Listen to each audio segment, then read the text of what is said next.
So you're looking for a job on internship and you don't want your resume to be lost in the pile?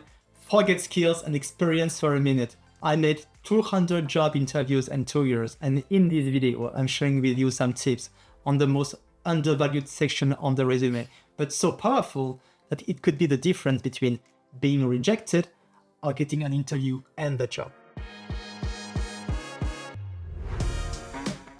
After my MBA at HEC Paris, I went through a lot of interviews, around 200 in 2 years, and I failed some interviews, aced others, and got several job offers. But what was at the beginning a job search turned into a valuable experience as time went by, and the goal was to find out what elements in a resume get you an interview, and when you are in an interview, what you should say or should not say to move forward in the recruiting process. And I ended up finding that one of the biggest game changers in the resume is the interest section. This section can be really powerful, and I call that the CDE advantage. First, it can help connect with the person reading your resume. If you share common interests with the interviewer or the person reading your resume, it could enhance what we call similarity bias. It's a type of unconscious bias where people tend to favor those who share similar characteristics with themselves. In other words, we are more likely to feel a sense of connection, trust, and comfort with people who share similar traits, backgrounds, experience, and interests. Similarity bias creates warmer interactions, a more relaxed flow of conversation, and a more positive impression.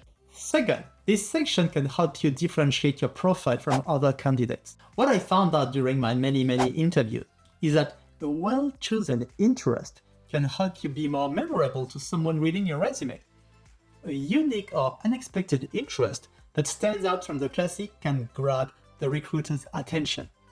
But even if it's not unique or unexpected, as long as your interest makes the reader feel an emotion, or if it creates an image in his or her mind, he or she will remember you. Imagine I'm applying for a job in the video games industry, and in the interest section, I write that I'm passionate about Japan, Japanese culture, and that I love Japanese anime.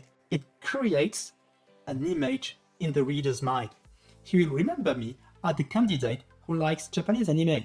And when the recruiter is skimming through 100 resumes in 2 hours, having something relevant standing out from your profile is a really good advantage. And third, this section can really enhance your overall profile. Everything written on your resume, whether in the experience section, the education section, or languages and competencies, are about your skills, your experience and responsibilities, the task you had to do, the companies you worked for.